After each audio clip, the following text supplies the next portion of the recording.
नमस्कार and I welcome to all of you in global lookout. दोस्तों, recently RBI ने allow कर दिया है कि जो ट्रेडर्स हैं इंडिया के, वो रुपी का इस्तेमाल कर सकते हैं अपने जो ट्रेड का सेटलमेंट के लिए। यानी इसका मतलब है कि जो एक्सपोर्टर्स हैं जो सामान भेजते हैं वो रुपी में अपना पेमेंट ले सकते हैं, और जो इम्पोर्टर्स हैं जो सामान मंगाते हैं वो रुपी में पेमेंट कर सकते हैं जिससे उन सामान मंगा रहे हैं उसको। तो इस न्यूज के बारे में जिसने भी सुना होगा उसके मन में काफी जेन्युइन सवाल उठ रहे होंगे कि सबसे पहले ये कि तो इससे पहले हम लोग किस सिस्टम का यूज करते थे, क्या उसके लिए कोई नई नोट छापा करते थे हम लोग रुपी, नहीं तो किस में ट्रेड करते थे। और सवाल आ रहे होंगे कि इस चेंज को लाने की जरूरत क्या थी, इस चेंज से होगा क्या, क्या फायदा होगा या नुकसान होगा। साथ ही साथ जिनको हम लोग अगर इस नए चेंज के बाद जो पेमेंट रिसीव करेंगे वो रुपी का करेंगे क्या, इस तरह के सवाल का आंसर करने के लिए ये वीडियो बनाया गया है। इन सब सवाल का आपको आंसर मिलेगा इस वीडियो में, बस एंड तक आपको बने रहना है इस वीडियो में। और अगर आपको ये वीडियो अच्छा लगे और आपको लगे कि इस वीडियो ने आपके टाइम में कोई वैल्यू ऐड की है, तो इस वीडियो को लाइक करना है, कमेंट करना है इस वीडियो पे, और चैनल को सब्सक्राइब करना है, और इस वीडियो को भी शेयर करना है।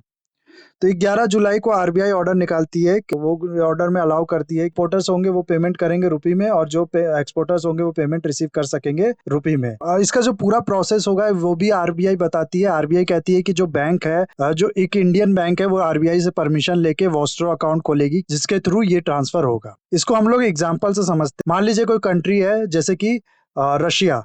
रशिया से हम लोग कोई सामान मंगा रहे हैं, तो ये जो इंडिया में बैंक है वो आरबीआई से परमिशन लेगी और रशिया के किसी बैंक के साथ पार्टनरशिप करके उस बैंक का वॉस्ट्रो अकाउंट खोलेगी अपने यहाँ। इंडिया की बैंक रशिया के बैंक का वॉस्ट्रो अकाउंट खोलेगी अपने यहाँ। और ठीक ऐसा ही होगा रशिया में। रशिया की वही बैंक या रशिया की कोई और बैंक वॉस्ट्रो अकाउंट खोलेगी इंडियन बैंक के साथ पार्टनरशिप करके। इंडियन बैंक के अंदर रशिया का वॉस्ट्रो अकाउंट होगा और रशिया बैंक के अंदर इंडिया का वॉस्ट्रो अकाउंट होगा। ये वोस्त्रो होता क्या है ये मैं अभी बताऊंगा आपको। अभी खाली इतना समझ लीजिए कि दोनों बैंक जो है अपने यहाँ दूसरे कंट्री के बैंक के लिए वोस्त्रो अकाउंट खोलेगी। जो इंपोर्टर होगा वो क्या करेगा, अपना पैसा लेके जाएगा और इस बैंक में जमा कर देगा। इंडिया में जैसे सामान मंगाया गया, तो जो इंपोर्टर है जिसने ये सामान मंगाया उसको जितना पैसा देना है वो जाएगा इंडिया के बैंक में, और इस वोस्त्रो अकाउंट में वो पैसा डाल देगा। और ऐसा ही हम लोग कोई सामान अगर एक्सपोर्ट करते हैं रशिया में, तो रशिया का जो इंपोर्टर होगा, रशिया में जिसने ये सामान मंगाया है, जिस कंपनी ने ये सामान मंगाया है, वो क्या करेगी, रशिया के बैंक में जाके इंडियन बैंक का जो वोस्ट्रो अकाउंट है उसमें ये पैसा डाल देगी, और ये पैसा यहाँ का जो सप्लायर है जिसने एक्सपोर्ट किया है वो जाके ले लेगा। पूरा सिस्टम है वोस्ट्रो अकाउंट का।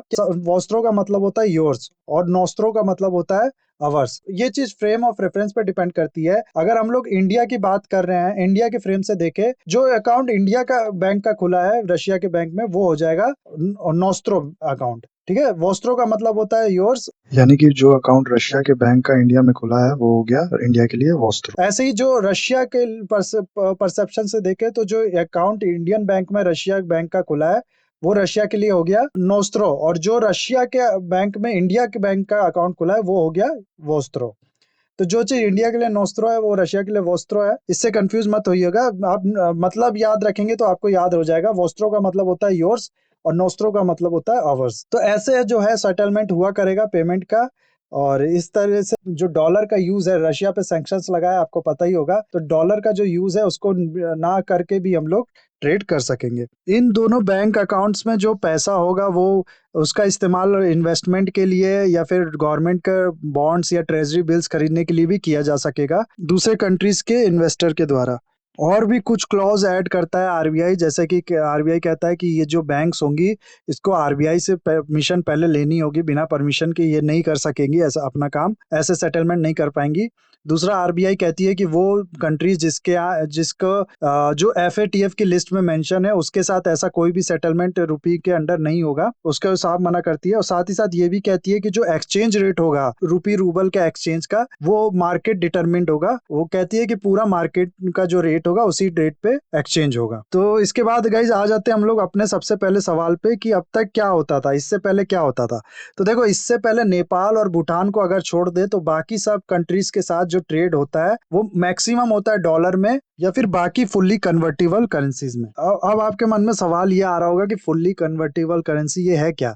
देखो क्या होता है ना कि जो कई कंट्रीज ऐसी हैं जो लिमिट रखती हैं कि इतना करेंसी ही हम लोग कन्वर्ट करेंगे, आपके पास इतना ही करेंसी हम लोग देश में आने देंगे या इतना ही करेंसी हम लोग देश से जाने देंगे, इससे ज्यादा पैसा आप लेके आओगे तो हम उसे कन्वर्ट नहीं कर पाएंगे। तो ये चीज जो होती है इसे कहते हैं पार्शली कन्वर्टेबल करेंसीज। और इनको छोड़ के जो बाकी करेंसीज होगी जिसमें कोई लिमिट नहीं होती, कितना भी आप कन्वर्ट करवा सकते हैं उस करेंसीज में, उसको हम लोग कहते हैं फुल्ली कन्वर्टेबल करेंसी। कौन कौन सी ये करेंसी है? सबसे पहले तो यूएसडी है, दूसरा फिर जापानीज येन है, यूरो है, पौंड है।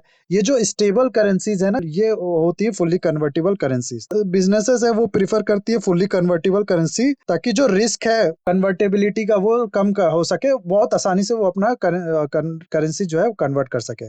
तो आरबीआई का जो ये डिसीजन है ये कहता है कि जो हम लोग फुल्ली कन्वर्टेबल करेंसी जो पहले भी यूज करते थे, उनके साथ साथ हम लोग रुपी को भी अब यूज कर सकते हैं ट्रेड के लिए। तो पहले कैसे ट्रेड होता था मैंने बता दिया आप लोग को। पहले ट्रेड होता था फुल्ली कन्वर्टेबल करेंसीज में भी जो मैक्सिमम ट्रेड होता था वो डॉलर्स में, बाकी सबका जो यूज है वो काफी मिनिस्कुल था।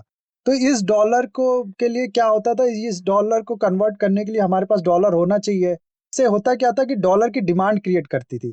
मान लीजिए कोई इंपोर्टर है जिसने मंगाया है और उसको पेमेंट करना है डॉलर में, तो वो क्या करेगा, वो जो रुपीज लेके आएगा रिजर्व में और रिजर्व से मांगेगा कि इस रुपये के बदले मेरे को डॉलर दो। इससे क्या हुआ कि जो डॉलर है उसकी डिमांड क्रिएट हुई, ठीक है, डिमांड क्रिएट हुई तो डॉलर की वैल्यू बढ़ी। तो इससे क्या होगा कि जो रुपया है वो गिरेगा, डॉलर की वैल्यू बढ़ी यानी रुपया गिर गया। तो रुपए की वैल्यू बहुत ज्यादा डिपेंड होने लगी किस पे, कि हमारे पास कितना डॉलर है और कितनी हम लोग को डिमांड है, ठीक है। और अभी क्या हो रहा है, अगर आप न्यूज फॉलो करते हैं तो आपने सुना होगा कि काफी टाइम से जो सेंट्रल बैंक है यूएसए का, वो क्या कर रहा है, इंटरेस्ट रेट लगातार बढ़ाया जा रहा है। और फ्यूचर में भी ऐसा प्रिडिक्ट किया जा रहा है कि अभी वो और बढ़ाएगा इंटरेस्ट रेट, इन्फ्लेशन को अपने यहाँ कम करने के लिए। जिसकी वजह से क्या हो रहा है, एक बहुत ज्यादा जो इन्वेस्टर्स है वो इंडिया का मार्केट छोड़ के वापस यूएस मार्केट की ओर भाग रहे हैं, जिसकी वजह से डॉलर जो है रिजर्व में कम हो रहा है। डॉलर कम हो रहा है, इसका क्या इम्पैक्ट पड़ रहा है कि रुपी की वैल्यू लगातार गिरती जा रही है। ये पूरा ग्राफ है, आप यहाँ देख सकते हैं कि रुपी की वैल्यू कितना ज्यादा गिर गई है। तो इस चीज को मैनेज करने के लिए और डॉलर का जो यूज कम करने के लिए ये डिसीजन लिया गया है। लेकिन अभी जो मेन बताया जा रहा है, इस कुछ कंट्रीज हैं जिसके साथ इंडिया ट्रेड करना चाहता है, लेकिन उस पर यूएसए ने सैंक्शंस लगा रखा है, तो इसलिए उन कंट्रीज के साथ ट्रेड करने में दिक्कत आ रही थी इंडिया को। देखो क्या होता है ना कि जो बड़े बड़े सेटलमेंट्स होते हैं पैसे के, वो ऐसे नहीं होते कि आप अटैची में पैसा ले जा रहे हो या फिर हाथ में पैसा ले जा रहे हो, गिन के सामने दे रहे हो, ऐसा नहीं होता है। ये सारा काम इलेक्ट्रॉनिकली होता है। अगर आप ऐसे ले भी जाओ फिजिकली तो आपको ट्रक भर भर के ले जाना पड़ेगा। तो इसीलिए एक सिस्टम बनाया गया है जिसको कहते हैं स्विफ्ट सिस्टम। ट्रेड करते हैं उसके जो ट्रांजैक्शन है इस सिस्टम के थ्रू होती है।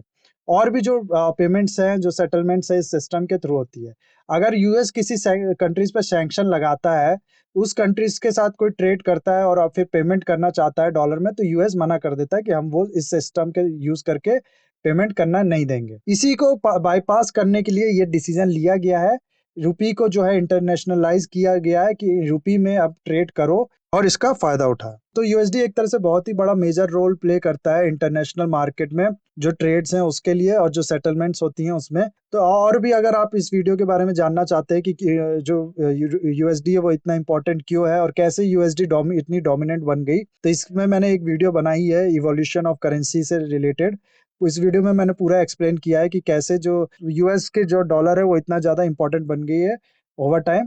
इस वीडियो को जाके देखिए, इस वीडियो के बाद आपको पूरी क्लियरिटी मिल जाएगी हमारी जो करेंसी सिस्टम है उसके बारे में। डिस्क्रिप्शन में मैं इसका लिंक डाल दूंगा। तो इस स्टेप के बाद जो वो कंट्री जिस पे सैंक्शन लगा है यूएस का, उससे भी चाहेगा इंडिया तो ट्रेड कर सकेगा यूरोपी का इस्तेमाल करके। और ये स्टेप एक तरह से रुपी की डिमांड भी क्रिएट करेगा, जिससे रुपी की जो पोजीशन है वो भी इम्प्रूव करेगी। हाल ही में आपको पता होगा कि रुपीस दिन ब दिन गिरता जा रहा है और लगभग 80 का लेवल तक ये पहुंच चुका है। थोड़ा सा अप है 80 से, लेकिन बहुत जल्दी 80 का लेवल भी क्रॉस कर जाएगा, ऐसा कुछ लोग का कहना है। तो इस स्टेप से हो सकता है थोड़ी इम्प्रूवमेंट हो। हालांकि कई ऐसे एक्सपर्ट है जो कह रहे हैं कि इससे कोई खास असर नहीं पड़ेगा।